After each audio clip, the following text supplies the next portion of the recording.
Exactamente a las 4 en punto, la sala de guerra del Pentágono se iluminó con indicadores de estado rojos. En el enorme mapa digital, un marcador parpadeante pulsaba en las profundidades de la jungla mexicana. Los analistas de inteligencia habían confirmado lo que meses de vigilancia habían sugerido. Un laboratorio de drogas de un cártel de $1.000 millones oculto bajo una densa cubierta vegetal defendido por búnkeres de hormigón y patrullas armadas. En cuestión de minutos, los altos comandantes se enfrentaron a la decisión de qué avión lanzaría el primer ataque estadounidense.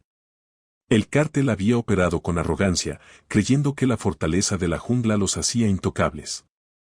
Estaban equivocados. Lo que ocurrió a continuación marcaría un punto de inflexión en la guerra moderna contra los narcóticos. Antes de revelar cómo Estados Unidos convirtió en escombros un imperio de cárteles oculto, suscríbase ahora porque estas misiones de primera línea pueden cambiar su forma de ver la batalla por la seguridad de Estados Unidos. Dentro del Pentágono, el debate fue intenso. En la pantalla digital aparecieron dos iconos. Uno representaba al F-22 Raptor, el fantasma invisible del poder aéreo estadounidense. El otro era el F-15 Eagle II, un potente avión bimotor con potencia de fuego suficiente para arrasar manzanas enteras de la ciudad. Para muchos la elección parecía obvia. Envía sigilo, pasa desapercibido, ataca sin previo aviso. Pero la realidad era más compleja. Las instalaciones del cártel no eran una simple choza escondida entre el follaje. Era un extenso complejo industrial reforzado con hormigón que se extendía a lo largo de hectáreas de terreno hostil. Varias estructuras albergaban equipos de procesamiento, depósitos de almacenamiento y cuarteles fortificados. La inteligencia confirmó la presencia de búnkeres subterráneos repletos de precursores químicos capaces de alimentar la crisis del fentanilo durante años. Este no era un objetivo de precisión quirúrgica. Se requería una fuerza abrumadora. El suspenso aumentó en la sala de guerra. El caza furtivo podía infiltrarse, sí, pero sus bahías de armas limitaban la carga útil a bombas más pequeñas. El F-15, por otro lado, montó su arsenal en bastidores externos. Podría transportar las bombas con munición penetrante más pesadas de Estados Unidos, diseñadas para atravesar paredes reforzadas y destruir instalaciones subterráneas. Los planificadores conocían la elección. Esta misión no se trataba de esconderse. Se trataba de enviar un mensaje. Los historiadores militares destacarían más tarde el factor psicológico. Un ataque sigiloso podría desaparecer en el silencio, apenas visto, apenas sentido hasta después del hecho. Pero un ataque del F-15 rugiría con inconfundible ferocidad, dejando cráteres tan grandes que el cártel no tendría dudas sobre la determinación estadounidense. A veces la victoria requiere ser visible. A veces el enemigo debe saber exactamente quién lo destruyó. A medida que continuaban las discusiones, los analistas agregaron un factor más, la resistencia. El recinto de la jungla estaba situado a cientos de millas más allá de la frontera. Los pilotos tendrían que volar en cielos hostiles, atacar múltiples estructuras y regresar sanos y salvos. La enorme capacidad de combustible del F-15 y sus eficientes motores significaron que podría soportar la misión sin complicaciones de reabastecimiento de combustible. Cada detalle apuntaba a una conclusión. El Eagle II era el arma para el trabajo.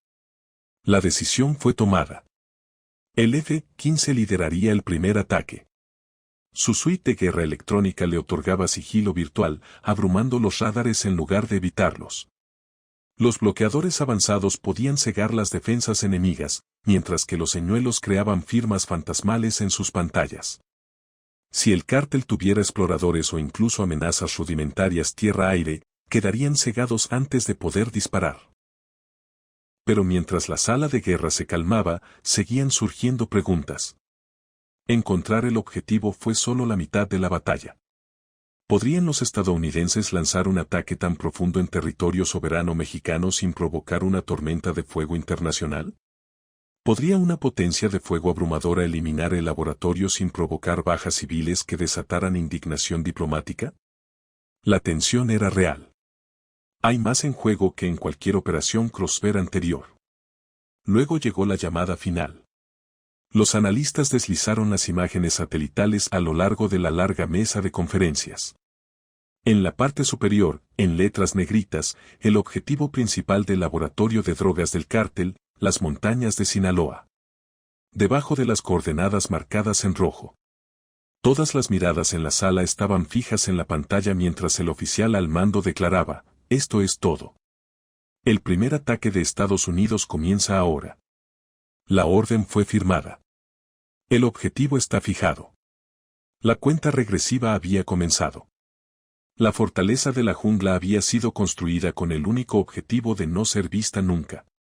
Sin embargo, la inteligencia estadounidense estaba decidida a sacarlo de las sombras.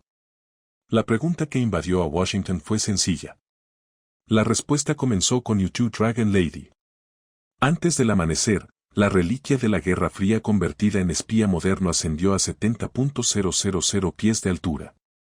Sus cámaras observaban a través de las fronteras sin cruzarlas. A esa altitud, podría leer matrículas, interceptar señales celulares y exponer incluso el pulso electrónico más débil.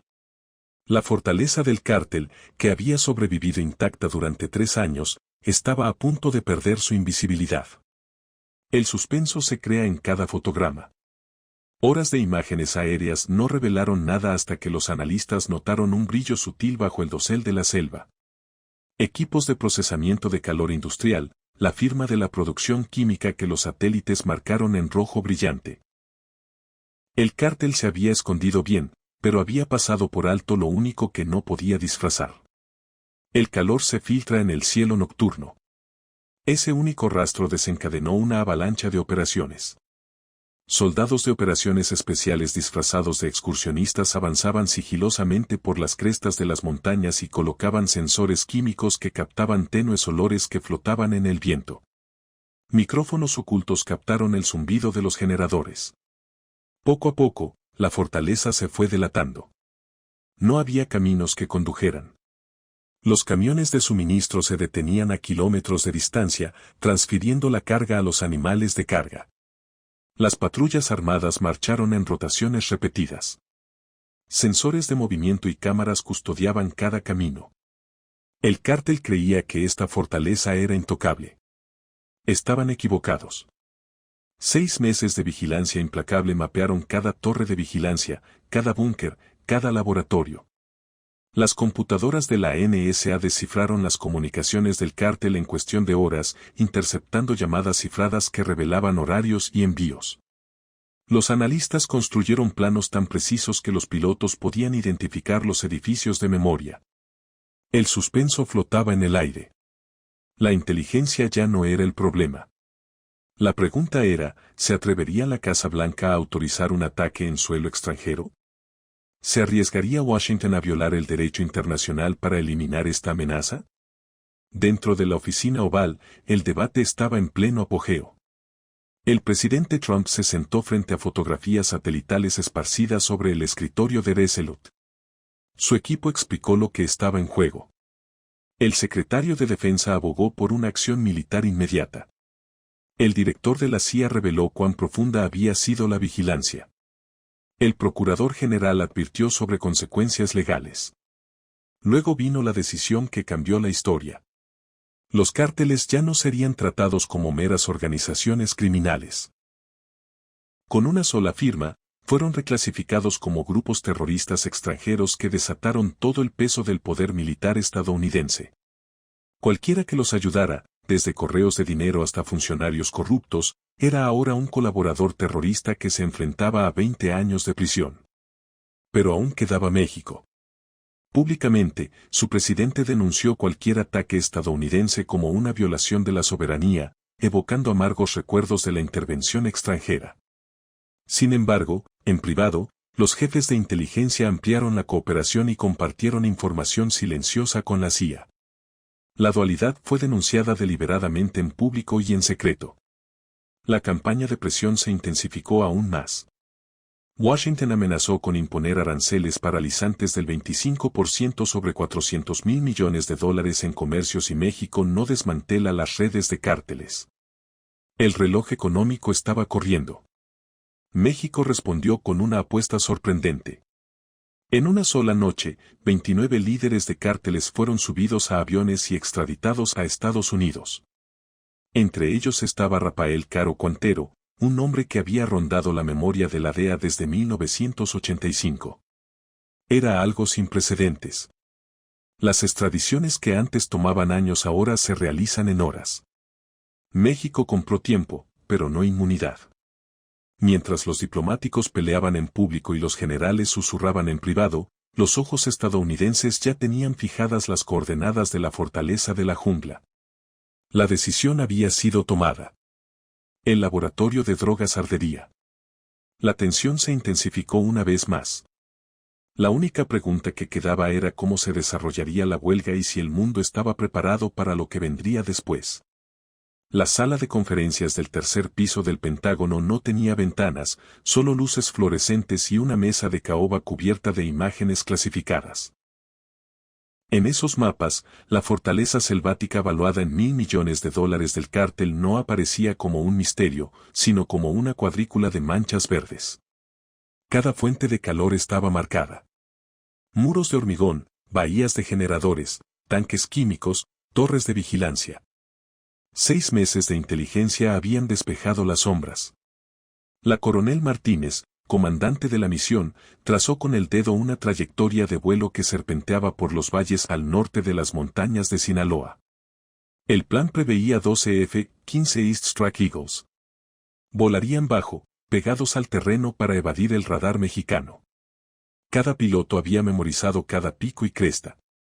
Practicaron este método en simuladores hasta que la memoria muscular reemplazó al pensamiento. Esta no sería una huelga común y corriente. Sería una operación donde los segundos decidirían la historia. La elección del arma había sido objeto de un intenso debate. Al final, triunfó la precisión. Cada avión transportaría 2 bombas GBU-39 de pequeño diámetro. 24 armas en total guiadas por GPS con precisión medida en pies. Bombas inteligentes capaces de penetrar estructuras reforzadas minimizando los daños colaterales. Para muchos en el Pentágono, el mensaje fue claro. No se trataba de adivinar. Se trataba de una destrucción precisa. El suspenso aumentó en la sala de reuniones. ¿Qué pasaría si el radar mexicano captara la formación? ¿Qué pasaría si el clima cambiara y el objetivo quedara oculto tras una capa de nubes? Los procedimientos para abortar fueron claros. Los pilotos regresarían con armas sin usar en lugar de arriesgarse a provocar bajas civiles. No habría segundas oportunidades. A medianoche comenzó la reunión informativa final de la misión. El clima era favorable.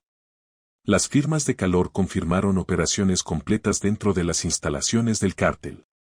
Las rotaciones de guardia siguieron patrones predecibles. Era la ventana que todos habían esperado. A las 02:00 horas, los equipos de tierra cargaron armas, abastecieron de combustible a los aviones y sellaron las escotillas. Cada aviador firmó documentos clasificados reconociendo el riesgo. Los teléfonos se apagaron. Comunicaciones bloqueadas. El secreto se volvió absoluto. A las 4 horas los motores rugieron con vida. 12 F-15 Aircraft Eagles rodaron por la pista y se elevaron hacia el cielo nocturno. La misión había comenzado. Durante la siguiente hora, silencio. Los pilotos no dijeron ninguna palabra. Las radios se quedaron frías. Puntos de referencia preprogramados los guiaron sobre montañas y valles invisibles para el radar terrestre. Los motores tronaban, pero para las pantallas mexicanas, el cielo estaba vacío. A medida que la formación se acercaba al objetivo, el tiempo se ralentizaba hasta alcanzar el ritmo de un latido. T-3 minutos. La fortaleza de la jungla brillaba en las pantallas térmicas. Los generadores zumbaban. Los guardias patrullaban. Los tanques químicos servían a fuego lento, sin darse cuenta. T-2 minutos. El sistema de orientación del piloto principal confirmó los bloqueos GPS. Las coordenadas coincidieron perfectamente. Cada bomba estaba armada. T-1 minuto. La orden llegó. Ejecutar. Ejecutar. Ejecutar. 24 armas desprendidas de los pilones. Silencioso en el descenso. Sin sirenas de advertencia. No hay senderos visibles. Solo acero cayendo a través de la noche. A las 4 horas, 2 minutos y 16 segundos se produjo la primera detonación. Los tanques químicos estallan en bolas de fuego de color naranja, pintando el dosel con luz artificial. El corazón del laboratorio se encendió. Las llamas se elevaron hacia el cielo mientras los búnkeres subterráneos se derrumbaban hacia adentro. La segunda ola afectó la principal instalación de producción. 6 bombas pulverizaron muros de hormigón armado.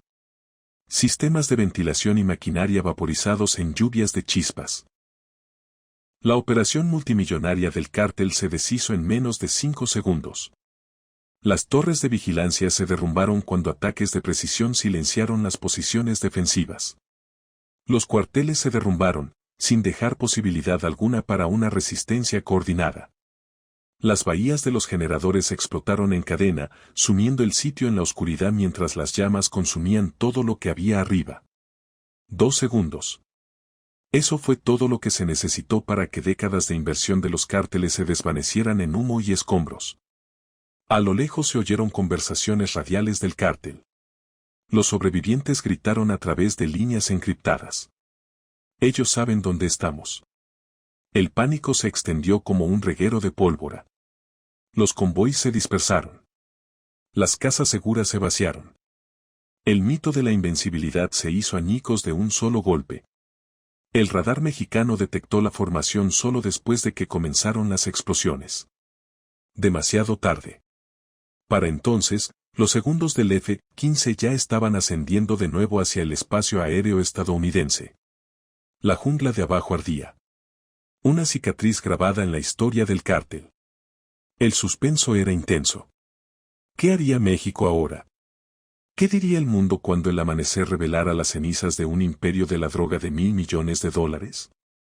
Exactamente a las 5 de la mañana, la presidenta mexicana, Claudia Sheinbaum, recibió el llamado de emergencia que ningún líder quiere escuchar. Los jefes de inteligencia confirmaron lo que los operadores de radar ya sabían. Los aviones estadounidenses cruzaron la frontera y dejaron tras de sí cráteres humeantes donde una vez estuvo el imperio de un cártel. Los ataques fueron quirúrgicos, pero el daño político fue sísmico.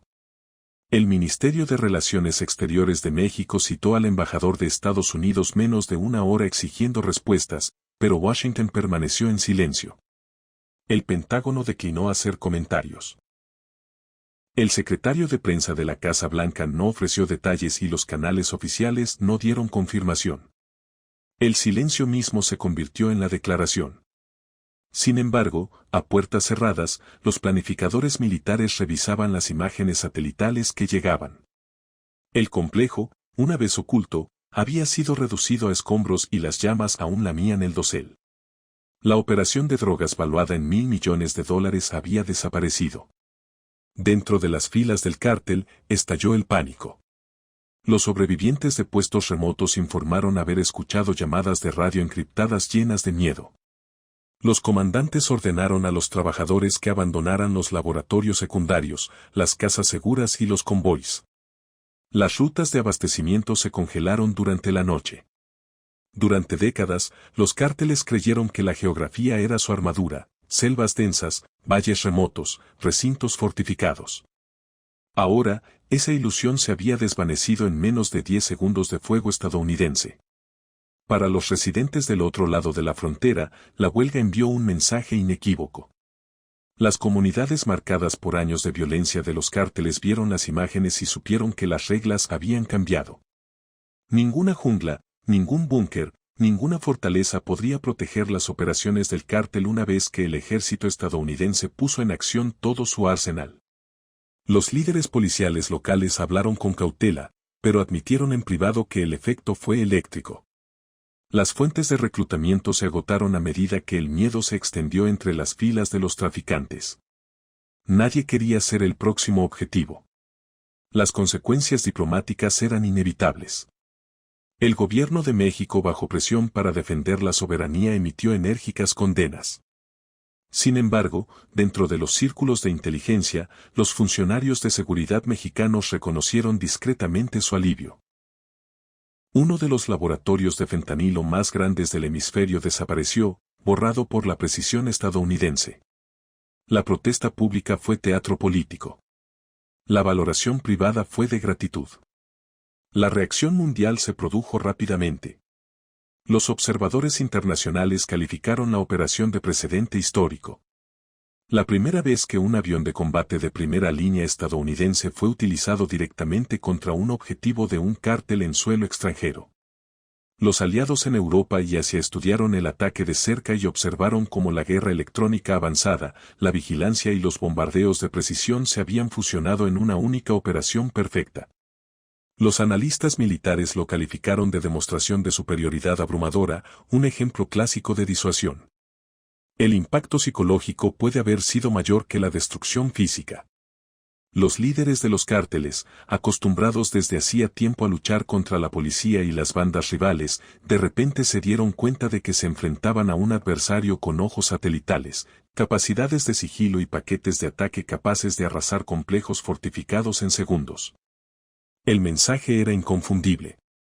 Cruza la línea y todo el peso del poder aéreo estadounidense caerá. Al amanecer la jungla aún ardía. Las fotos satelitales no mostraron nada más que tierra quemada y acero retorcido. Los equipos forenses confirmarían más tarde que millones de dólares en equipos y productos químicos precursores habían sido destruidos sin posibilidad de recuperación.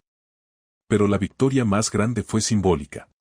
2 segundos de potencia de fuego del F-15 habían cambiado el equilibrio de toda una guerra.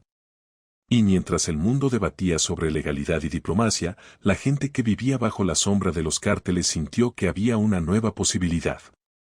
Posibilidad de que sus hijos puedan caminar a la escuela sin miedo. Posibilidad de que las empresas puedan operar sin extorsión. Posibilidad de que el reinado de la impunidad de los cárteles finalmente estuviera llegando a su fin. La huelga demostró por encima de todo un hecho: la lucha de Estados Unidos contra los imperios de los cárteles ya no se limita a las fronteras ni está limitada por la geografía. La tecnología, la inteligencia y una potencia de fuego abrumadora han reescrito las reglas. Si esta operación te impacta, imagina lo que viene después. ¿Cree usted que ataques tan decisivos son la única manera de acabar con el terrorismo de los cárteles? Déjanos saber tu opinión a continuación. Y no olvides suscribirte para recibir análisis más contundentes de operaciones militares que están cambiando el curso de la historia.